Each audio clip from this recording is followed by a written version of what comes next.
আলমারির জামাকাপড়গুলো বড্ড এলোমেলো হয়ে থাকায় মুশফিকা সবগুলো জামাকাপড় বের করে ভাঁজ করতে বসেছে। আরও গিয়েছে দাদির কাছে। সে বেশ কিছুদিন হয়েছে দাদুর কোলের মধ্যে গিয়ে ঘুমিয়ে থাকে, ডাকলেও আসে না। এ নিয়ে কিঞ্চিত মন খারাপ মুশফিকার। এত ছোট মেয়ে মায়ের কাছে থাকে না, অথচ দিব্যি দাদির কোলের মধ্যে পড়ে থাকে। কিছুক্ষণ আগে মায়ের সাথে কথা হয়েছে তার। আজ নাকি অনুজা রান্না করছে রাতের খাবার। শুনে ভালো লেগেছে মুশফিকারও। মা বাবা ভাই ভাবি সবাই মিলেমিশে ভালো থাকলেই তার আলাদা শান্তি লাগে। নিজের আপনজন রেখে অন্যত্র থেকে সারাক্ষণ মন কেমন করে তাদের জন্য। মুশফিকা এক মনে কাপড় গোছাচ্ছিল। সালাম দিয়ে হঠাৎ করে রুমে প্রবেশ করলো আহিদ। আসসালামু আলাইকুম বউ। মুশফিকা সালামের জবাব দিয়ে বলল, আজ এত তাড়াতাড়ি চলে আসলে যে? আহিদ হাতের ব্যাগগুলো বিছানায় রেখে মুশফিকাকে আলিঙ্গনে আবদ্ধ করে বলল, তোমার টানে বউ? আমার টানে না ছাই। রাত 10টা বাজলে তো এই মুখো হও না। আরও কোথায়? দাদুর কাছে। মেয়েটা কি হয়েছে বলো তো? এত ছোট মেয়ে আমার কাছে না থেকে এখনই দাদুর কাছে থাকা শিখেছে। ভালোই তো। আরু শোনা আমাদের স্পেস দিচ্ছে বুঝলে। ওর হয়তো ভাই বোনের দরকার। মুশফিকা এক ঝটকায় আহিদের থেকে নিজেকে ছাড়িয়ে নিয়ে বলল, আরুর কথা না ছাই। এই মতলব আছো তাহলে? সমস্যা কি? আরও বড় হয়েছে না? সবে 3-এ পা রাখলো মেয়ে। এতই যখন দরকার তুমি পেটে রাখলেই পারো। তখন বুঝবে কত গমে কত আটা। সে এসব বুঝে কাজ নেই আমার। নতুন মেহমান আসলে সমস্যা কোথায় মুশফিকা? তোমার বিবেক কম আহিদ। সবে আরুর 3 বছর হলো। সিজারিয়ানের সময় কোমরে দেওয়া ইঞ্জেকশনের সুচ ফুটানোর ব্যথাটা আমি আজও অনুভব করি আহিদ। তুমি বুঝবে না? এক ফোঁটাও না। 10টা মাস পেটে রাখা কত যে কষ্টে সে তুমি বুঝবে না। কারণ পেটে তো তোমার পেটে নয়, ছিল আমার পেটে। মাত্রাতিরিক্ত মুড সুইং, মর্নিং সিকনেস, তীব্র ঘ্রাণ শক্তি, এসব একটা মানুষকে কতটা কষ্ট দেয় জানো? কষ্টের কথা বাদ দিলাম। এখন একটা বেবি নিলে ঠিকমতো আরুর খেয়াল রাখতে পারবো বলো? আমার নিজেরই তো তখন আলাদা যত্নের প্রয়োজন পড়বে। ও মাতৃস্নেহ থেকে কিছুটা হলেও বঞ্চিত হবে। ওর মধ্যে একটা শূন্যতা তৈরি হবে। ওর মনে হবে ওর ভাই বা বোন এসে ওর জায়গা দখল করে নিয়েছে। ওকে কেউ ভালোবাসে না। তখন পুরো পরিবারের কেন্দ্রবিন্দু হবে নিউবর্ন বেবি। জানো, একবার শুনেছিলাম ভদ্রমহিলা গ্যাপ না দিয়ে বেবি নেওয়াতে সবার আকর্ষণ গিয়ে পড়ে ছোট বেবির ওপর। 5 বছরের মেয়েটা মায়ের থেকে পূর্বে নয় আদর ভালোবাসা থেকে কিছুটা হলেও বঞ্চিত হয়েছিল। কিভাবে যেন ওর মনে হয়েছিল মা আর ওকে ভালোবাসে না। অপ্রত্যাশিতভাবে ছোট বেবির ওপর ওর হিংসাত্মক মনোভাব তৈরি হয়ে গিয়েছিল। একদিন ভদ্রমহিলা বাচ্চাকে বিছানায় শুয়ে রেখে কোথাও একটা গিয়েছিলেন। তখন সেই সুযোগে ওনার 5 বছরের মেয়েটা বিছানা থেকে বাচ্চাটাকে মেঝেতে ছুঁড়ে ফেলে দিয়েছিল। সদ্য জন্ম নেওয়া বাচ্চা, ফলে মৃত্যুই হয়েছিল ওর পরিণতি। বুঝতে পারছো? আমাদের আরও যে ওরকম হবে না তার কি গ্যারান্টি আছে? বাচ্চাদের মন তো হয় কোমল। ছোট বয়সে যদি সেই কোমল হৃদয় ব্যথার আঁচড় লাগে তখন সেটা চিরস্থায়ী হয়ে যায়, গেঁথে থাকে মনে। আমাদের আরও আরেকটু বড় হোক, তখন আল্লাহ চাইলে ওর ভাই বোন আসবে। আহিদের মুখ শুকিয়ে গিয়েছে। সে এভাবে কখনো ভেবে দেখেনি। পুরুষ মানুষের বোঝার কথাও না। অনুভব না করলে বুঝবে কিভাবে? অপরাধ বোধে ছেয়ে গেল আহিদের উজ্জ্বল মুখখানা। মুখ ফুটে কিছু বলল না, মৌন হয়ে বসে রইল।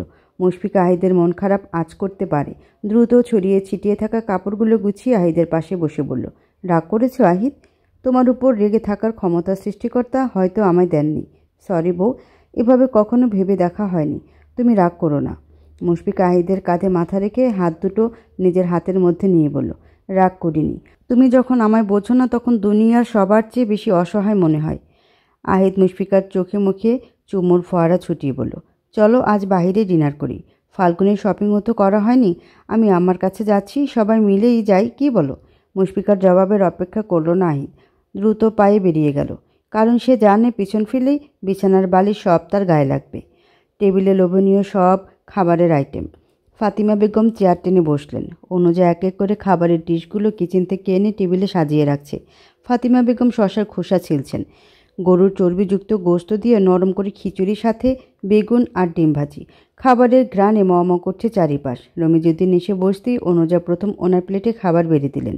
ইজান বাসায় নেই। বন্ধুদের ফোন পেয়ে বেরিয়েছিল। বলে গিয়েছিল রাতে খাবার সময় উপস্থিত হবে। অনুজা কিঞ্চিত চিন্তিত। খিচুড়ি গরম গরম না খেলে আসল স্বাদ পাওয়া যায় না। এর মধ্যে কলিং বেল বেজে উঠল। অনুজা চিন্তার অবসান ঘটিয়ে নিয়েই গেল দরজা খুলতে। ইজানের হাস্যোজ্জ্বল মুখখানা নজরে আসতেই অনুজার মুখখানাও খুশিতে ঝলমল করে উঠল। কিন্তু ফ্রেশ হয়ে ডাইনিংয়ে উপস্থিত হতে মুখ চুপসে গেল ইজানের। ফাতিমা বেগমের পাশে বসিয়ে আয়েশ করে বোনের রান্না করা খিচুড়ি খাচ্ছে অনিশা ইয়াস। মুখ ভোঁতা করে চেয়ার টেনে বসল ইজান। অনুজা খাবার বেড়ে দিল। না, খাবারের স্বাদ লাগছে না। ইজান বিড়বিড় করে বলল, শালা শালি দুটোর বাসরঘর যদি আমি পাণ্ড না করেছি তাহলে আমার নামও ইজান নয়। ধলুমিয়া নাম ধারণ করব এই আমি বলে রাখলাম। অনুজা ইজানের পাশে বসেই খাচ্ছিল। ইজানের কথা শুনে হাসি পেলেও হাসি চেপে আস্তে করে বলল, সমস্যা নেই, আম্মু এসে ওদের নিয়ে যাবে। আম্মা গিয়েছিলেন সন্ধ্যায়, ওদের সাথে করে নিয়ে এসেছেন। ইজানের মুখে পুনরায় হাসি ফুটে উঠল। খিচুড়ি মুখে নিতেই এবার বেশ স্বাদ লাগলো। মাশাআল্লাহ, খাবারে এবার স্বাদ বেড়েছে। শব্দ করে রমিজ উদ্দিনের ফোন বেজে উঠল। ব্রু কুচকে গেল। বললেন, খাওয়ার সময় আবার কে ফোন করলো? রিসিভ করে কানে ধরলেন। এপাশ থেকে তিনি জবাব দিলেন, আচ্ছা আয়। ফাতেমা বেগম শুধালেন, কি হয়েছে? প্রত্যুত্তরে রমিজ উদ্দিন বললেন, শায়লা আসছে ওর মেয়েকে নিয়ে, এখানে থেকে নাকি শহরের কোচিংয়ে পড়াবে। ছোট পুপুর নাম শুনতেই ইজানের মুখে আধার নেমে এলো। অনুজারও কেন যেন ভালো লাগলো না। বেশ সকাল সকাল ইজানের ছোট ফুপু শায়লা ও তার মেয়ে শর্মিলা এসেছে। অনুজা কোচিং থেকে ফিরেই নতুন মেহমানের মুখোমুখি হলো। ড্রয়িং রুমে ইজানের ছোট ফুপু বসে আছেন। ইজান অনুজাকে বাসায় নামিয়ে দিয়ে নিজ প্রয়োজনে কোথাও একটা গিয়েছে। মেহমান আসবে অনুজা আগে থেকে জানত, কিন্তু গ্রাম থেকে এত তাড়াতাড়ি এসে উপস্থিত হবে জানা ছিল না তার।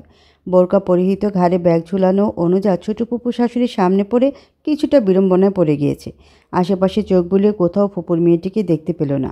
ভদ্রমহিলা টেলিভিশনে ইন্ডিয়ান সিরিয়াল দেখছেন খুব মনোযোগ দিয়ে। কিচেন থেকে রান্নার সুঘ্রাণ ভেসে আসছে, অর্থাৎ রান্নাবান্না চলছে। অনুজা কিছুটা ইতস্তত করে সালাম দিল, আসসালামু আলাইকুম। অনুজার উপস্থিতি ও সালামে কিছুটা নড়ে চড়ে উঠলেন শায়লা বেগম। চোখ ঘুরিয়ে অনুজাকে উপর নিচ পর্যবেক্ষণ করে জবাব দিলেন, ওয়ালাইকুম আসসালাম। তা মাইয়া, তুমিই বুঝি আমগর ইজানের বউ? অনুজা মাথা ঝাঁকালো, অর্থাৎ হ্যাঁ। তারপর বলল, কেমন আছেন আন্টি? আছি আল্লাহর রহমতে ভালাই। শোনো মাইয়া, আমারে আন্টি ফান্টি কইবা না, ইজানের ফুপু লাগি, তাই তুমি আমারে ফুপু কইয়া ডাকবা, বুঝছো? তা তুমি বুঝি প্যারাইবোর্ড পড়ে আসলা? কোন ক্লাসে পড়ো?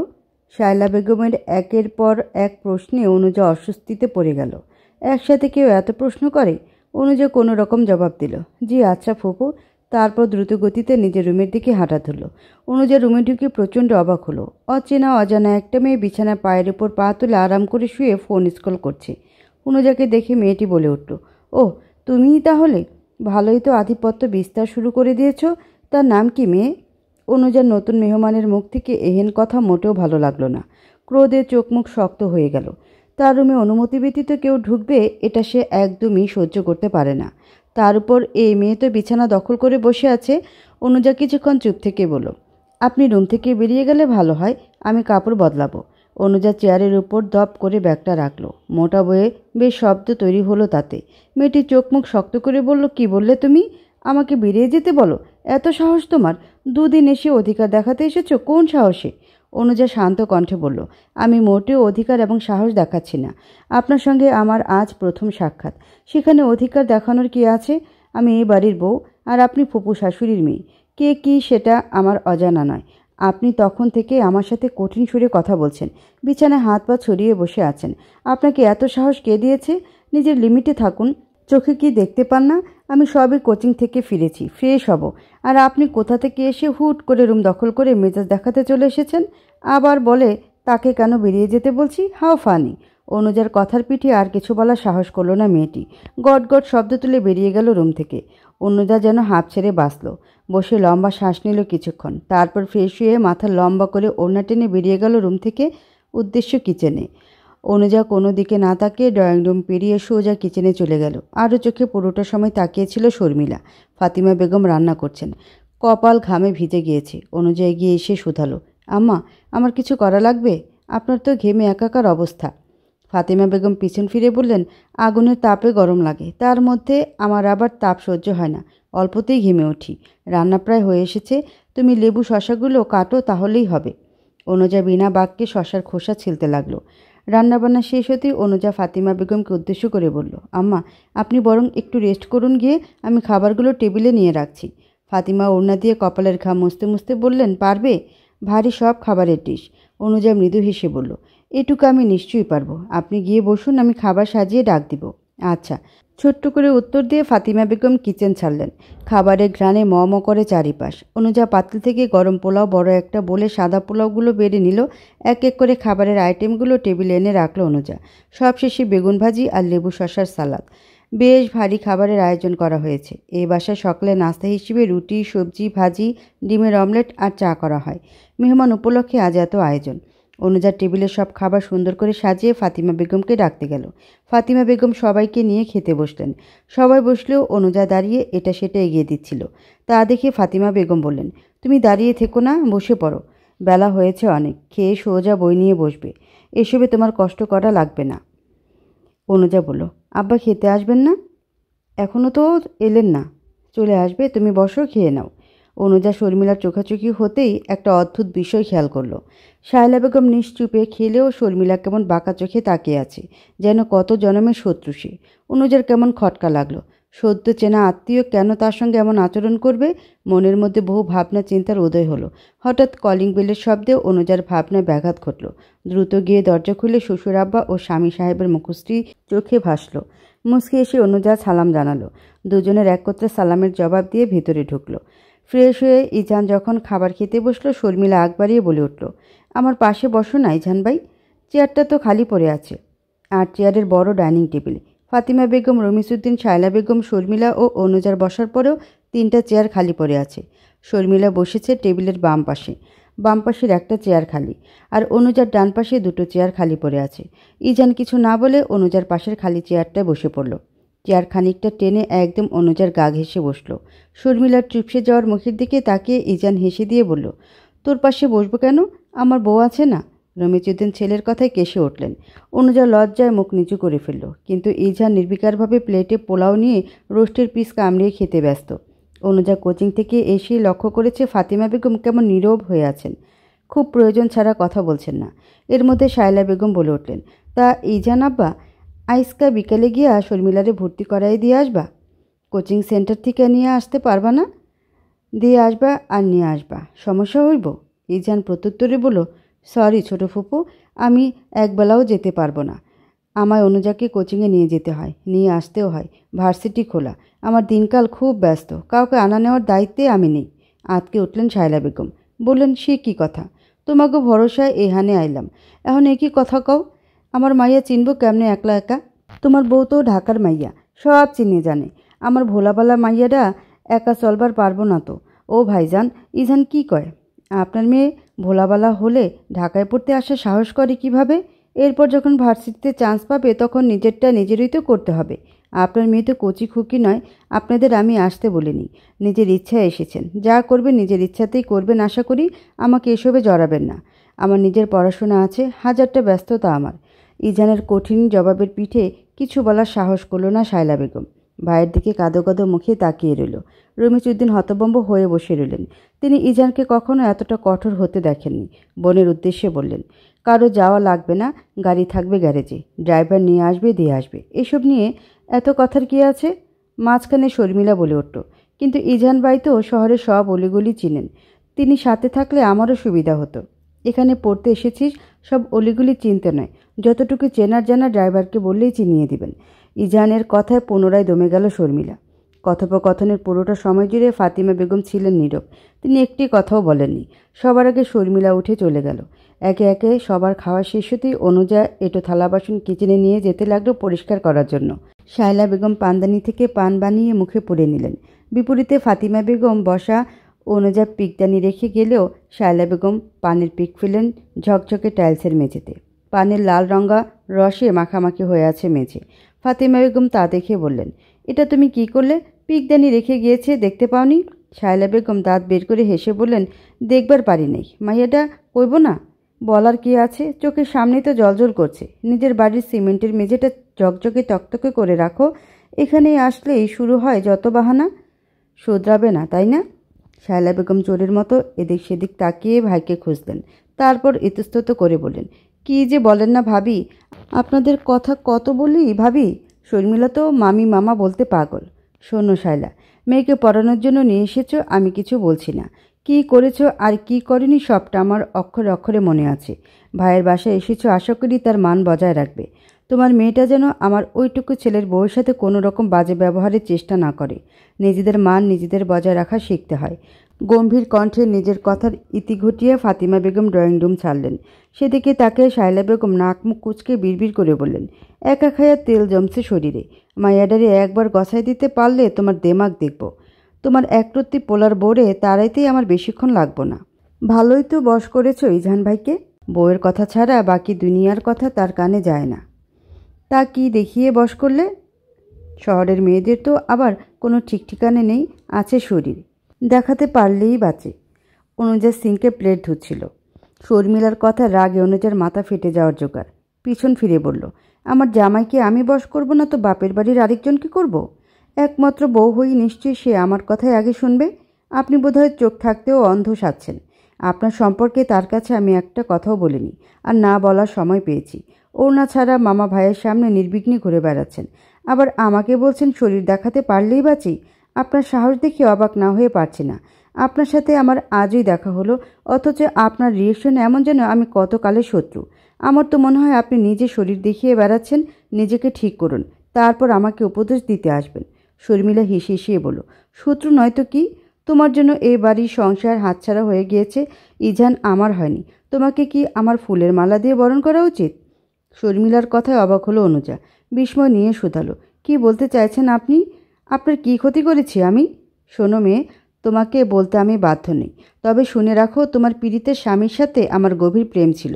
বিয়ে হওয়ার কথা ছিল আমার, কিন্তু হয়ে গেল তোমার সাথে। এই শরীরে নিশ্চয়ই বশ করেছ। শর্মিলার লাগাম ছাড়া কথায় অনুজার যেন পা থেকে মাটি সরে গেল। একটু একটু পাতালে ঢুকে যেতে লাগলো সে। কি শুনল সে? পরক্ষণেই ফল কাটার ছুরিটা হাতিয়ে নিয়ে শর্মিলার উদ্দেশ্যে বলল, ছুরি দেখেছিস বজ্জাত বেহায়া মেয়ে? এসব বলতে লজ্জা করে না? এক চিমটি সম্মানও তুই ডিজার্ভ করিস না। তোর কাছে শরীরের মূল্য নাই থাকতে পারে, কিন্তু আমার কাছে বহু মূল্যবান। আমার চোখের সামনে থেকে সরে যা, ছুরি দিয়ে কেটে টুকরো টুকরো করে ফেলবো। শর্মিলা তাতে ভয় পেল বলে মনে হলো না।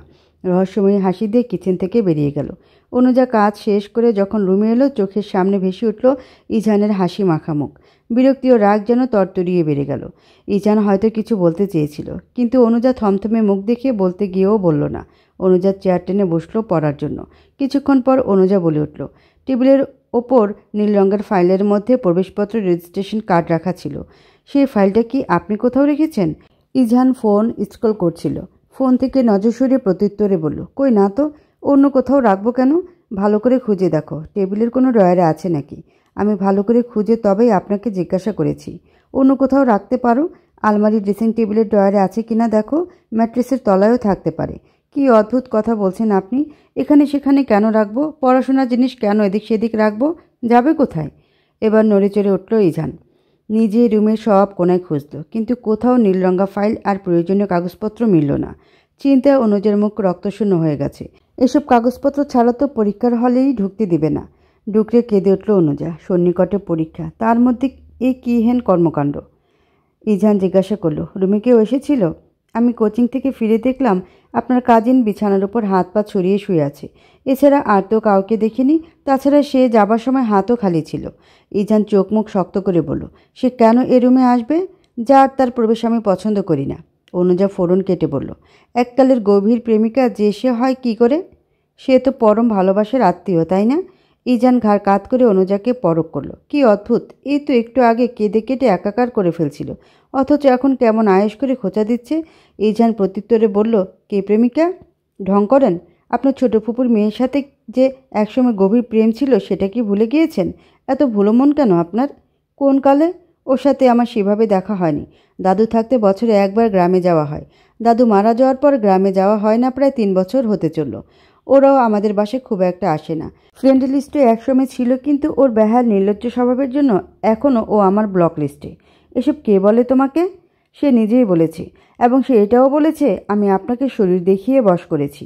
আমার জায়গায় তার থাকার কথা ছিল, আমি তার শত্রু। আর কি বলেছ? এরপর অনুজা শর্মিলার সাথে এ পর্যন্ত হওয়া সব কথোপকথন ইজানকে খুলে বলল। ইজান জিজ্ঞাসা না করলেও বলতো, কেননা সে মোটেও অন্যায় সহ্য করতে রাজি নন। আর শর্মিলা তো সব সীমা অতিক্রম করে ফেলেছে। সব কথা শুনে ইজান ক্রোধে ফুঁসতে লাগলো। ইজান হনহন করে বেরিয়ে যেতে নিলে অনুজা গিয়ে আটকালো তাকে। শান্ত সুরে বলল, শুনুন, মাথা গরম করবেন না। রেগে গিয়ে কিছু করা বা বলা উচিত নয়। আগে আমার প্রয়োজনীয় কাগজপত্রগুলো খুঁজি, তারপর এসব নিয়ে আলোচনা করা যাবে। ইজান অনুজার থেকে নিজেকে ছাড়িয়ে নিয়ে বলল, তুমি জানো ও কত বড় বেয়াদব? ওর মা আম্মা যখন গ্রামে থাকতেন, আব্বা তখন কলেজের শিক্ষক ছিলেন, ব্যবসা শুরু করেননি। তখন আম্মাকে কত জ্বালিয়েছে, কষ্ট দিয়েছে। তখন বুবু খুব ছোট ছিল, আমি এসব দেখিনি। আমার জন্ম এই শহরেই, তারপরও ওদের সাথে আমরা সবাই স্বাভাবিক ব্যবহার করি। ওই শর্মী আমাকে আকার ইঙ্গিতে বোঝাতেও সে আমাকে পছন্দ করে। আম্মা এই জন্য গ্রামে যাওয়ায় বাদ দিয়ে দিলেন। একদিন ছোট পোশাক পরে ইনবক্সের ছবি দিয়েছি। কত বড় বেশরম বুঝতে পারছো? ওর মা দাদুর মুখে চুনকালি মাখিয়ে ভেগে গিয়েছিল এক মুচির ছেলের সাথে। পরে দাদু বেঁচে থাকতেই দাদু বাড়ির পাশে ওদের একটি বাড়ি তৈরি করে দেওয়া হয়, আর চাষাবাদের জন্য কিছু জমি। আব্বু প্রত্যেক মাসে খরচ পাঠায়। ছোটো কাকু বড় ফুপু ওদের নামও শুনতে পারে না, কিন্তু আমার আব্বা তো দয়ার সাগর ফেলতে পারেন না বোনকে। অথচ দেখো কতটা জঘন্য মনোভাব ওদের। তোমার প্রবেশপত্র, রেজিস্ট্রেশন কার্ড ও নিয়েছে আমি নিশ্চিত। তুমি বই খাতা গুছিয়ে নাও, আমি আসছি এখনই। ইজান আর দাঁড়ালো না, হন হন করে বেরিয়ে গেল। অনুজাও ইজানের পিছু নিল। ইজান সোজা মায়ের রুমে নক দিল। ভেতর থেকে ফাতিমা বেগম বললেন, এসো। ইজান মায়ের রুমে ঢুকেই বলল, গেস্ট রুমে গিয়ে ছোটো ফুপুর ব্যাগ সার্চ করো আম্মু। রমিজউদ্দিন চেয়ারে গায়ে এলিয়ে বসেছিলেন। ছেলের কথা শুনে অবাক হয়ে বললেন, কি যাতা বলছো? ব্যাগ কেন সার্চ করবে? কারণ আপনার ছোটো বোনের আদরে বাদর হওয়া মেয়েটি অনুজার ফাইলে থাকা প্রবেশপত্র, রেজিস্ট্রেশন কার্ড, ফাইল সহ হাফিজ করে ফেলেছে। তুমি শিওর ও করেছে এসব? ইজান এক এক করে সব খুলে বলল মা বাবাকে। সব শুনে ফাতিমা বেগম শুধু স্বামীর দিকে শান্ত চোখে এক পলক তাকালেন। ইজান আবার বলা শুরু করলো, আম্মা গিয়ে স্বাভাবিকভাবে বলবে আমি অনুজাকে ওর মায়ের বাসায় রেখে আসব। সামনে পরীক্ষা, আমি চাচ্ছি না ওর পড়াশোনায় কোনো ক্ষতি হোক। ফাতিমা বেগম স্বামীর উদ্দেশ্যে বলেন, আমার ঘরের বউ কেন যাবে? যদি কারো যাওয়ার হয় তবে যাবে আপনার বোন ভাগ্নি। অনেক সহ্য করেছি বেয়াদবি। আপনিই বলুন, এসব কার সহ্য হয়? অতটুকু মেয়ের সাথে এ কিরূপ ব্যবহার? আপনি যদি এর যোগ্য বিচার না করেন, আমি এক কাপড়ে আপনার বাড়ি ছেড়ে বেরিয়ে যাব। স্ত্রীকে বরাবরই শান্তশিষ্ট দেখে এসেছেন রমিজউদ্দিন। আজকের মতো অশান্ত তাকে এত বছরে বিবাহিত জীবনে দেখেননি তিনি। চুপ থেকে বললেন, আমি দেখছি। তোমার কোনো ক্ষতি করেছি বলে তো মনে পড়ে না। তাহলে এসব নোংরামি করে কেন নিচু মানসিকতার প্রমাণ দিচ্ছ শায়লা? ফাতেমা বেগমের রাগান্বিত কণ্ঠস্বরের প্রশ্ন বাক্যে কিঞ্চিত কেঁপে উঠল শায়লা বেগম। সামনে তাকিয়ে দেখলেন রমিজউদ্দিন আর ইজান দাঁড়িয়ে। সকলের মুখ থমথমে। শায়লা বেগম আমতা আমতা করে প্রত্যুত্তরে বললেন, এসব কি কইতেছেন ভাবি? আপনারা কেন আমার ক্ষতি করবেন? আমি বা কি নোংরামি করলাম? ফাতেমা বেগম রাগে ফোঁসফোঁস করছেন। ফের রাগান্বিত কণ্ঠে বললেন, জানো না এমন কিছু তো তুমি করনি, জেনে শুনে করেছ। নাটক কেন করছো? আমি বা তোমার ভাই কখনো বলেছি তোমার মেয়ের সাথে আমার ছেলের বিয়ে দিব? শায়লা বেগম এবার সকলে থমথমে মুখের কারণ বুঝতে পারলেন। রেগে মেয়ের দিকে তাকালেন। শর্মিলা ভাবলেশীনভাবে দাঁড়িয়ে আছে, এসবের কিছুই তাকে ছুঁইছে না। শায়লা বেগমের নীরবতায় ফাতেমা বেগম আবার তাকে প্রশ্নবিদ্ধ করলেন, তোমার মেয়ের সাহস হয় কী করে আমার ছেলের বউয়ের সাথে এত অসভ্য ভাষায় কথা বলার? পালিয়ে গিয়ে মুচির ছেলের সাথে বিয়ে করেছো, না খেয়ে দিনাতিপাত করো, কেউ খোঁজখবর রাখে না। এই মানুষটা বাড়ি তৈরি করে মাসের খরচ দিয়ে বাদরকে মাথায় তুলে দিয়েছে নাকি? তুমি যে ব্যবহার আমার সাথে করেছো তাকে আমি ভুলে গিয়েছি ভেবেছ? আমার বিবাহিত জীবন বিষময় করে ফেলেছিলে তুমি। ননদ নয়, সাক্ষাৎ ডাইনি রূপে আমার জীবন নষ্ট করতে উঠে পড়ে লেগেছিলে। তবুও মেয়েকে শহরের কোচিংয়ে পড়াবে তাই কোনো রকম আপত্তি করিনি। তোমার সাহস হয় কি করে এসব দিবা স্বপ্ন দেখার? তোমার মেয়েকে এত সাহস কে দিয়েছে? কি করছে আমার মাইয়া? তুমি এবং তোমার মেয়ের মতো বাকিদেরও নোংরা ভাবো কোন সাহসে? শরীর দেখিয়ে আমার ছেলেকে বশ করেছে, এসব কী ধরনের কথা? অনুজার জায়গায় তোমার মেয়ের থাকার কথা ছিল, এসব কেন বলবে সে? এত বড় সাহস ও কার থেকে পায়? শায়লা বেগম নাক মুখ কুঁচকে জবাব দিলেন, ছোট মানুষ না হয় ভুল করেই ফেলেছে, তার জন্য আপনি এভাবে বলবেন? আমার মাইয়ার মতো ভালো মাইয়া কই পাবেন আপনি? ফকিনের বাচ্চারে পোড়ার বউ করে আনছেন, জীবনে কিছু পাইবেন? ছোট ফুপু, আপনি সব সীমা অতিক্রম করে ফেলছেন। আম্মা, এই মহিলাকে এখনই বাড়ি থেকে তার বেয়াদব মেয়ে নিয়ে বেরিয়ে যেতে বলো, নাহলে আমি কি করব নিজেও জানি না। ওদের এত সাহস হয় কী করে আমার বউয়ের সম্পর্কে এমন কথা বলার? ইজানের বজ্র কণ্ঠে শর্মিলা লাফিয়ে উঠল ভয়। এতক্ষণ নীরব দর্শকের ভূমিকা পালন করা রমিজউদ্দিন গম্ভীর সুরে বলে উঠলেন, চুপচাপ ব্যাগপত্র গুছিয়ে আমার বাড়ি ছেড়ে বেরিয়ে যা, অনেক হয়েছে আর না। নাকের পানি চোখের পানি এক করে শায়লা বেগম বলেন, এসব আপনি কি কইতাছেন ভাই? মা পোলার কথা শুনে বোন ভাগ্নিরে তাড়াই দিবেন? আল্লাহ সইবে না। কুকুরকে বেশি আদর দিতে হয় না। তুই হচ্ছিস আমার সেই বোন। আবর্জনার সাথে থেকে থেকে নিজেও আবর্জনা হয়ে গিয়েছিস, তাই যেখানে যাচ্ছিস সেখানে দুর্গন্ধ সৃষ্টি করছিস। অন্যদের মতো যদি খোঁজখবর নেওয়া বন্ধ করে দিতাম তাহলে বোধহয় ভালো হতো। তো সাহস দেখে অবাক না হয়ে পারছি না। আমার বাড়িতে এসে আমারও ছেলের বউর সাথে এহেন ব্যবহার করতে তোদের বাধল না? কি শিক্ষা দিয়ে মেয়েকে বড় করেছিস? ভাইজান, আপনি এমনি করে বলতে পারলেন? পারলাম। এর থেকেও কঠিন এবং কঠোর হওয়া উচিত ছিল। আমার ঘৃণা হচ্ছে তুই আমি একই মায়ের পেটে বেড়ে উঠেছি। এখনই বেরিয়ে যা। কোনো দিনও যদি এমুখো হয়েছি সোজা পুলিশে দেব। শর্মিলা বলে উঠল, একরত্তি মেয়ের জন্য আমাদের সাথে এমন ব্যবহার করবেন আপনারা? রসিকতা করে না হয় দুটো কথা বলেইছি, তাই বলে সঙ্গে সঙ্গে সকলের কানে দিতে হবে? শহরের মেয়েদের মধ্যে শিক্ষার কোনো বালাই নেই। পেছন থেকে দুপা এগিয়ে এলো ইজান। চোখ লালচে রং ধারণ করেছে। পূর্বের ন্যায় চিল্লিয়ে বলে উঠল, তোর সাহস দেখে আমি অবাক না হয়ে পারি না। এখনও মুখে মুখে তর্ক করছিস? তুই কি ভেবেছিস ইনবক্সে দেওয়া সেসব ফটো আমি কাউকে দেখাইনি? সবই আম্মা জানেন। তোর নোংরামি সম্পর্কে অবগত না করলেই নয়, অন্যকে বশ করতে শরীর বানিয়েছিস, সেটাই কর। এটা ভদ্রলোকের বাসা, কোনো প্রস্টিটিউটের এখানে কোনো স্থান নেই। ইজান, তুমি চুপ করো। পেছন থেকে রমিজ উদ্দিনের শান্ত কণ্ঠে বলার কথায় দমে গেল ইজান। ইজান বাবার দিকে ফিরে বলল, ওকে বলুন অনুজার অ্যাডমিট কার্ড, রেজিস্ট্রেশন কার্ড কোথায় রেখেছে সেগুলো যেন বের করে দেয়। শর্মিলা বিছানার নিচ থেকে ফাইলসহ কাগজপত্র বের করে দিল।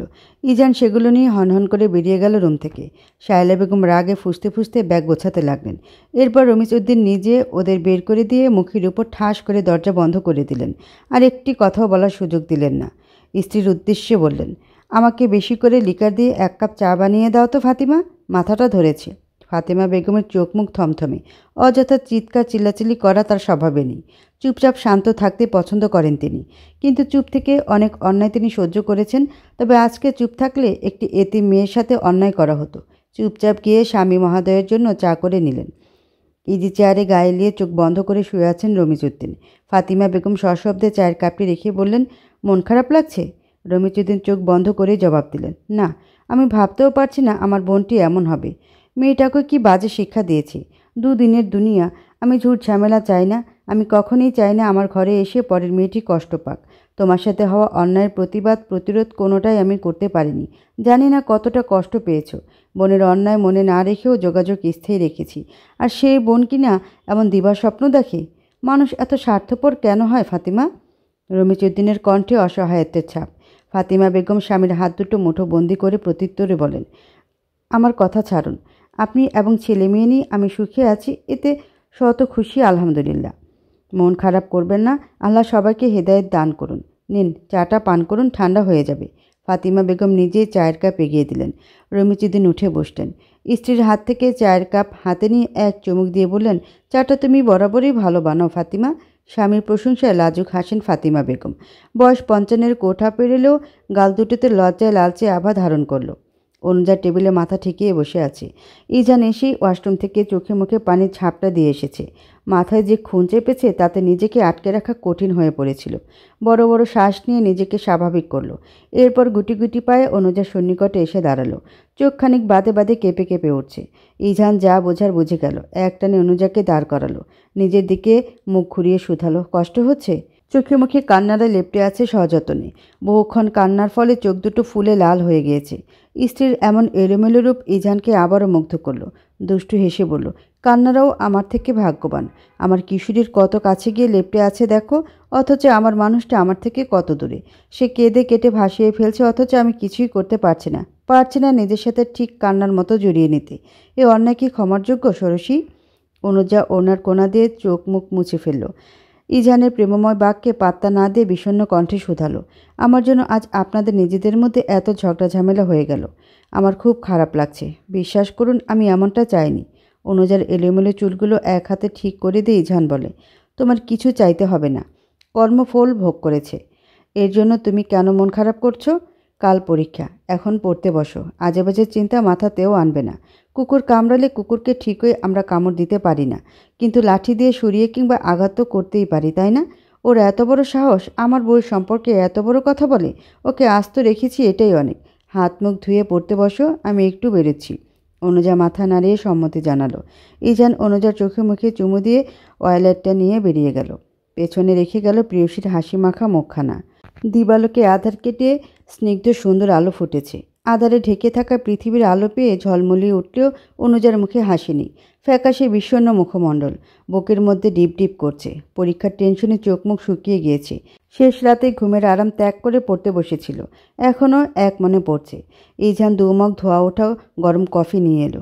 সে অনুজার সাথে জেগে রয়েছে, তদারকি করছে বউর পড়াশোনা। অনুজার দিকে কফি মগ বাড়িয়ে দিয়ে বলল, চিল। এত টেনশন করলে যা পড়েছো সেটাও ভুলে যাবে। চিন্তামুক্ত মন পরীক্ষার জন্য বেটার। এত টেনশনের কী আছে? তোমার যতটুকু সামর্থ্য তুমি চেষ্টা করে যাবে। ফলাফল দান করা তো মহান সৃষ্টিকর্তার হাতে। ইজানের মোটিভেশনে অনুজার মধ্যে পার্থক্য লক্ষ্য করা গেল না। সে আগের মতো বিষণ্ণ মুখে বসে আছে। কফি মগ ইজানে থেকে নিয়ে চুমুক দিল। তারপর ছোট্ট করে জবাব দিল, ইনশাআল্লাহ। কফি খাওয়া শেষে ইজান বলল, এখন পড়াশোনা বন্ধ করো, 8টা বেজে গেছে। তৈরি হয়ে খেয়ে বেরোতে হবে। পরীক্ষা কেন্দ্রে যেতে কমপক্ষে 20 মিনিট লাগবে। প্রথম দিন সিট খুঁজতে হবে, তাই আগেই বেরিয়ে পড়া ভালো। অনুজা বলল, তৈরি হতে 10 মিনিটের বেশি লাগবে না, কিন্তু আমার কিছু খেতে ইচ্ছে করছে না। কেমন বমি বমি লাগছে, কিছুই ভালো লাগছে না। ইজান অনুজার সন্নিকটে গিয়ে দাঁড়ালো। কপালে গলায় হাত ছুঁয়ে তাপমাত্রা চেক করলো। না, ঠিকই আছে। অনুজাকে চেয়ার থেকে উঠিয়ে নিজের মুখ বরাবর দাঁড় করিয়ে বলল, এসব টেনশনের জন্য হচ্ছে। পরীক্ষার সময় বুবুও এমন করতো। এত টেনশন করিও না। টেনশন করলেও যে প্রশ্ন আসা সেটাই আসবে, না করলেও সেটাই আসবে। তাই উচিত নয় কি মনকে ফ্রেশ রাখা? আম্মু বলেন মনে মনে দোয়া কালাম পড়ে আল্লাহকে স্মরণ করা উচিত, এতে মন শান্ত থাকে। প্রত্যুত্তরে অনুজা মাথা নাড়িয়ে সম্মতি জানালো। হঠাৎ করে ইজান বলে উঠল, দেখি বুকে এসো তো মেয়ে। অনুজা ইজানের কথা বুঝতে না পেরে তাকিয়ে রইল তার মুখের দিকে। ইজান হেসে ইশারা করতে অনুজা ঝাঁপিয়ে পড়ল ইজানের বুকে। ইজান দুপা পিছিয়ে গেল অনুজার আক্রমণে। অনুজাকে দুহাতে আগলে নিয়ে শুধালো, টেনশন কমেছে? প্রত্যুত্তরে অনুজা বলল, শান্তি লাগছে। আচ্ছা, প্রিয়জনের বুকে মাথা রাখলে এত শান্তি লাগে কেন? মনে হয় জনম জনম এভাবে কাটিয়ে দেওয়া যেত। যাদের আমার মতো কিউট ড্যাশিং একটা হাজব্যান্ড নেই, তাদের টেনশন কি করে কমবে শুনি? ইজান অনুজার থেকে নিজেকে ছাড়িয়ে নিয়ে জবাবে বলল, ওদের কথা চিন্তা না করলেও হবে। আমি খাবার নিয়ে আসছি, ততক্ষণে তুমি তৈরি হয়ে নাও। অনুজা তড়িঘড়ি করে স্কুল ড্রেস হিজাব পরে তৈরি হয়ে নিল। ইজান প্লেট ভর্তি ভাত মাংসের তরকারি নিয়ে এসেছে। অনুজা ভাতের পরিমাণ দেখিয়ে বিস্ময় নিয়ে শুধালো, এত ভাত কে খাবে? ইজানের নির্বিকার উত্তর, কে আবার? তুমি। দেখি বিছানা শান্ত হয়ে বসো, আমি খাইয়ে দিচ্ছি। মাংসের ঝোল দিয়ে ভাত মাখিয়ে অনুজাকে খাইয়ে দিতে লাগলো ইজান। অনুজার কয়েক লোকমা নিয়ে আর খেতে পারল না, তার পেট ভরে গিয়েছে। তারপর বাকিটা ইজান খেতে নিলে অনুজা হতভম্ব সরে জিজ্ঞাসা করে, আমার এঁটো ভাত আপনি খাবেন? সমস্যা আছে? না, কিন্তু ঘৃণা লাগবে না? ঘৃণা কেন লাগবে? যেখানে আপদ মস্তক পুরোটাই তুমি আমার, সেখানে তোমার এঁটো ভাত আমি খেলে ঘৃণা কেন লাগবে? এতে ভালোবাসা বাড়ে জানো। অনুজা দুদিকে মাথা নাড়িয়ে বুঝালো, জানি না। অনুজা এক এক করে শ্বশুর শাশুড়িকে বলে ইজানের সাথে বেরিয়ে পড়ল। ফাতিমা বেগম গায়ে মাথায় হাত বুলিয়ে কপালে চুমু দিয়ে দোয়া করে দিয়েছে। রমিজউদ্দিনও দোয়া করে পরীক্ষার সালামি হিসেবে হাতে 1000 টাকার দুটো নোট গুঁজে দিয়েছেন। এরপর মায়ের ফ্ল্যাটে গিয়ে মায়ের কাছে দোয়া চাইতে গেল অনুজা। সাথে তিনিও যেতেন, কিন্তু ছোট্ট ইয়াসের শরীর ভালো না, জ্বর ঠান্ডা, তাই ইজানে নিষেধ করে বলেছিল সে সব দেখবে, চিন্তা করতে হবে না। অনিশা অনুজাকে 1 প্যাকেট ক্যাডবেরি দিয়ে বলল, খুব ভালো পরীক্ষা দিও আপু। অনুজা অনিশার কপালে চুমু দিয়ে বলল, দোয়া করিও আপা। আইরিন রহমান জোর করে আধা গ্লাস দুধ খাইয়ে দিলেন। ইজান তারা দিতেই বেরিয়ে পড়ল তারা। গাড়িতে চেপে বসতে অনুজার বই খুলে বসল। 20 মিনিটে অনেকগুলো টিকচিহ্ন পড়া যাবে। ইজান অনুজার পাশে। ড্রাইভার মাঝারি গতিতে গাড়ি চালিয়ে গন্তব্যস্থল যাচ্ছেন। পরীক্ষা কেন্দ্রে পৌঁছাতেই ইসরাতের সাথে দেখা হয়ে গেল। ওর মায়ের সঙ্গে এসেছে। ইজানের সাথে প্রথম আলাপ ইসরাতের আম্মুর। পরিচয় করিয়ে দিলে কুশল বিনিময় করল ইজান। ভেতরে ঢোকার মিনিট খানিক আগে মুশফিকা এসে পৌঁছালো। দুটো বড় সাইজের ক্যাডবেরি অনুজা ও ইসরাতের হাতে দিয়ে বলল, শুভ কামনা রইল প্রিয়রা, ইনশাআল্লাহ ভালো হবে পরীক্ষা। তারপর সকলের চোখ এড়িয়ে ইসরাত কানে কানে বলল, শুভকামনা রইল আমার দেবরের পক্ষ থেকে, টেনশন করো না। ইসরাত হতভম্ব। অবাক চোখে তাকাতেই মুশফিকা হেসে ইশারা করতে ইসরাতের চোখে পড়ল রোদ চশমায় একটা শ্যামবর্ণের সে গম্ভীর মুখখানা। রক্ত ছলকে উঠল যেন। বেশিক্ষণ দেখা হলো না তার। ঘন্টার আওয়াজ কানে বাজতেই তড়িঘড়ি করে ভেতরে ঢুকে পড়তে হলো। প্রবাদ আছে, সময় ও স্রোত কারো জন্য অপেক্ষা করে না। সময় এবং পানির স্রোত দুই-ই বয়ে চলে তার আপন গতিতে। প্রকৃতির কোনো পরিবর্তনই তাদের থামাতে পারে না। তেমনি ইজান অনুজা দম্পতির জীবন থেকে কেটে গিয়েছে 6টি মাস। সময়ের সাথে ব্যস্ততা বেড়েছে ইজানের জীবনে। সে এখন 23-এর তাগড়া যুবক, পুষ্ট শরীর। পড়াশোনার পাশাপাশি বাবার ব্যবসায়ের হালও কিছু ধরেছে। এমনিতে সে পড়াশোনা শেষে বাবার ব্যবসার দেখাশোনা করত, কিন্তু দায়িত্ব যখন কেরিয়ার গড়ার আগেই ঘাড়ে এসে পড়েছে, তাই বেকার বসে না থেকে বাবার কাছে সাহায্য সহযোগিতা করছে। রমিজউদ্দিন অবশ্য নিষেধ করেছিলেন, কিন্তু ইজান তার সিদ্ধান্তে অনড়। সে বাবার ছেলের, তার পয়সায় খেতেই পারে, কিন্তু স্ত্রী সহ তো নয়।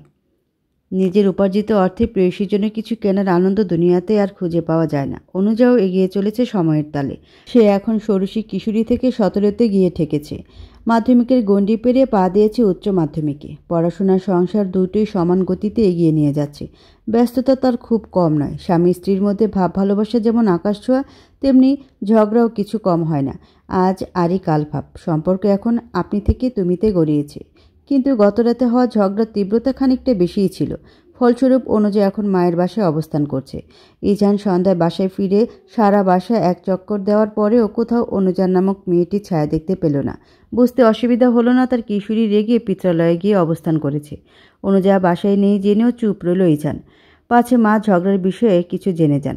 স্বামী স্ত্রীর মধ্যকার ঝুটঝামেলা নিজেদের মধ্যে রাখাই উত্তম মনে করেন ইজান। বাসায় ফাতিমা বেগম জামিলার বাসায় থাকলেও ইজানের নিজেকে একেবারেই একা নিঃসঙ্গ লাগছে। মনে হচ্ছে খুব মূল্যবান কিছুর অনুপস্থিতি, যা না থাকলে তার ঘর মন দুটোই শূন্য, মৃত্যুপ্রায়। মাগরিবের নামাজ শেষে মন খারাপ করে রুমে বসেছিল ইজান। ফাতিমা বেগম চায়ের কাপ নিয়ে এলেন ছেলের রুমে। ছেলের মন খারাপে ঠোঁট এলিয়ে আসলেন তিনি। একবেলা বউ নেই, ছেলের মুখ শুকিয়ে আমসত্ব হয়ে গিয়েছে। ধোয়া ওঠা গরম চায়ের কাপ ছেলেদিকে বাড়িয়ে দিয়ে বললেন, নিয়ে এলেই হয়, শুধু শুধু মন খারাপের কোনো দরকার আছে? যাকে ছাড়া আমার ছেলের একবেলা চলে না তার সাথে মিছে ঝগড়া কেন? মায়ের থেকে হাত বাড়িয়ে কাপ নিয়ে লাজুক হাসি ইজান। যা, মা ঠিক পেয়ে গেলেন তবে। ফাতিমা বেগম বলেন, সম্পর্কে মান অভিমান থাকবে এটাও খুব অস্বাভাবিক কিছু নয়। সব সম্পর্কেই এরকম হয়। যেখানে ভাব ভালোবাসা বিদ্যমান সেখানে ঝুট ঝামেলা। কিন্তু বাবা, সব সময় মনে রাখতে হবে রাগের বশে কখনো এমন কথা বলা যাবে না যে কথা সঙ্গিনীর মন ভাঙে। তবে অনুজা কিন্তু ভারী বুদ্ধিমান। মায়ের কাছে যাওয়ার সময় এমনভাবে গেল যেন সে খুব খুশি। ঝগড়া ছিটেফোঁটাও তার মধ্যে নেই। আমার কাছে অনুমতি নিয়েছে তবে গিয়েছে। আমি বলি কি, যাও, গিয়ে আমার ঘরের আলোকে নিয়ে এসো। ইজান শুকনো কণ্ঠে বলল, আমি গেলেই কি সে আসবে? গিয়েই দেখো। প্রিয় মানুষের মুখ দেখলে পৃথিবীর কোনো মেয়ে মানুষ রাগ ধরে রাখতে পারে না। যেটা থাকে ওটা মিথ্যা। আর মুখ শুকনো করে থাকতে হবে না, যাও এখন। ফাতিমা বেগম ছেলেকে তাড়া দিয়ে বেরিয়ে গেলেন। ইজান তড়িঘড়ি করে পরনের টি শার্ট বদলে সফেদ রঙা একটা নতুন টি শার্ট গায়ে জড়ালো। এই টি শার্টটি অনুজার খুব পছন্দের। গায়ে সুগন্ধি আতর মিখিয়ে শাশুড়ির বাসার দিকে রওনা হলো। দুবার কলিং বেল বাজাতেই আইরিন রহমান দরজা খুলে দিলেন। ইজান শুকনো হাসল। মেয়ের জামাইকে দেখে খুব খুশি হলেন আইরিন রহমান। ইজানের দুহাত ভর্তি চিপস, চকলেট আর ফলমূলের প্যাকেট। ইজানকে দেখে ইয়াস এসে জড়িয়ে ধরল। অনিশাও গুটি গুটি পায়ে দুলুর সন্নিকটে এসে দাঁড়ালো। পছন্দের খাবার প্যাকেট চোখ পড়তেই ভাই বোনের চোখ চকচক করে উঠল। আইরিন রহমান একমাত্র জামায়াপনে ব্যস্ত হয়ে পড়লেন। অনুজাকে ডাকতে নিলে ইজান নিষেধ করলো। বলল, এত ব্যস্ত হতে হবে না আন্টি, অনুজা রুমে না? আইরিন রহমান মাথা দুলালেন। ইজান আর কথা না বাড়িয়ে তার অভিমানী প্রেয়সীর দিকে এগিয়ে গেল। জানালার দিকে মুখ করে চুপটি করে বসে আছে অনুজা। ইজান নিঃশব্দে রুমে ঢুকে প্রথমে দরজা বন্ধ করে দিল। তারপর গুটি গুটি পায়ে অভিমানের দিকে এগোলো। অনুজা তখনও দৃষ্টি স্থির রেখে প্রকৃতি দেখায় মগ্ন। ইজান মুখে একটি শব্দ উচ্চারণ না করলে স্ত্রীকে আলিঙ্গনে আবদ্ধ করল। অনুজা কিছুক্ষণ জড় পদার্থের মতো চুপ করে রইল। তারপর ফুপিয়ে কেঁদে উঠল। ইজানের হাতের বাঁধন আর একটু শক্ত হলো। ইজান মুখ ফুটে কিচ্ছু বলল না। প্রেয়সীর অভিমান গলার সময় দিল। অনুজা ভেজা কণ্ঠে নিজেই বলল, তুমি খুব খুব খারাপ, বুঝলে? এত কষ্ট কেন দাও? তুমি জানো না তোমার দেওয়া কষ্ট সহ্য করার মতো সহ্য ক্ষমতা তৈরি হয়নি আমার। এমন করলে দু চোখ যেদিকে যায় চলে যাব, আমার ছায়াটি পর্যন্ত দেখতে পারবে না। স্ত্রীর অভিযোগে কেঁপে ওঠেন ইজান। অনুতপ্ততায় ছেয়ে যায় মুখমণ্ডল। দুহাতে অনুজার মুখ উঁচিয়ে কাছাকাছি এনে ইজান বলে ওঠে, ভুলেও অমন কথা বলিও না বউ। তুমি জানো না হৃদয়ের ঠিক কতখানি জুড়ে তোমার বসবাস। তুমি না থাকলে আমার কি হবে একবারও ভেবে দেখেছ? তুমি জানো না তোমাকে জড়িয়ে না ধরে রাতে আমার চোখে ঘুম ধরা দেয় না। একটু ঝগড়া না হয় হয়েছি, তাই বলে রাগ করে চলে আসতে হবে? প্রত্যুত্তরে কপট রাগ দেখে অনুজা বলে, 100 বার আসতে হবে। ইজান হাসে। অনুজার ফোলা গাল দুটো আদর করে টেনে দেয়। হাত দুটো মুঠোয় পুরে বলে, চলো আজ ঘুরতে যাই। বহুদিন যাওয়া হয় না। অনুজা উৎসুক দৃষ্টিতে তাকিয়ে থাকে। ইজান পুনরায় বলে, কি যাবে না আমার সাথে? এখনও রেগে থাকবে? প্রত্যুত্তরে অনুজা কিছু না বললেও আলমারি খোলে। হালকা বেগুনি রঙের লং হাতার কুর্তির সাথে হিজাব পেঁচিয়ে নেয়। মুখে নিকাবের পরিবর্তে মাস্ক লাগিয়ে ইজানের উদ্দেশ্যে বলে, চলো। ইজান অনুজার হাত ধরে দরজা খুলে বেরিয়ে আসে। এদিকে অনুজাকে তৈরি হতে দেখে আইরিন রহমান বিস্ময় নিয়ে শুধায়, এ কি, কোথায় যাচ্ছিস? আজ এলি, কটা দিন থাকবি? তা না, কোথায় বেরোচ্ছিস? অনুজা বলল, ঘুরতে যাই আম্মু, অনেক দিন যাওয়া হয় না। কিন্তু আমি ভেবেছিলাম তোরা থাকবি। নাস্তা বানিয়েছি, খাবি? আইরিন রহমানের কণ্ঠে মন খারাপের ছাপ। ইজান চট করে সিঙ্গেল সোফার একটাতে বসে পড়ল। বলল, কিছুক্ষণ ঘুরে এখানেই চলে আসবো, সমস্যা নেই। আইরিন রহমান হাসি মুখে ইজানকে একটার পর একটা নাস্তা খাইয়ে তারপর ছাড়ল। ফাল্গুনের সন্ধ্যা রাত, পরিষ্কার ঝকঝকে আকাশ, তারারা ঝলমল করছে। অনুজা ইজানের বাইকের পিছনে চেপে বসল। ইজান বাইক স্টার্ট দেওয়ার আগে একবার বলল, ঠিক মতো বসেছ তো? পেছন থেকে অনুজা অভয় দিতে ইজান বাইক স্টার্ট দিল। সাই সাই করে বাইক এগিয়ে চলছে। বাতাসের দমকায় অনুজার হিজাবের কোনা উঠছে। অনুজা ইজানের দিকে আর একটু চেপে বসল। রাস্তার দুধারে কর্মব্যস্ত মানুষের ঢল। কৃত্রিম আলোয় ঝকমক করছে গোটা শহর। অনুজার হঠাৎ করে নিজেকে খুব সুখী সুখী লাগছে। অনুজা মনে মনে ভাবে, প্রিয় মানুষটার সান্নিধ্যে বুঝি এত সুখ। ইসরাত তীক্ষ্ণ দৃষ্টি দিয়ে মায়ের কার্যকলাপ পর্যবেক্ষণ করছে। তার ষষ্ঠ ইন্দ্রিয় বলছে আজ তাকে দেখতে আসবে। তার ভাবনায় খুব একটা ভুল নেই। বেলায় একটু গড়াতেই তার ছোট খালা তার ছেলে মেয়ে নিয়ে হাজির। এই শহরে ইসরাত আর ও ছোট খালারা পাশাপাশি একই শহরে বাস করে, যার জন্য দু পরিবারের মধ্যে কোনো কিছু হলে একে অন্যে ছুটে যায়। ইসরাতের ছোট খালা বেশ চটপটে মানুষ। সে দ্রুত কথায় যেমন পটু তেমনি কাজেও।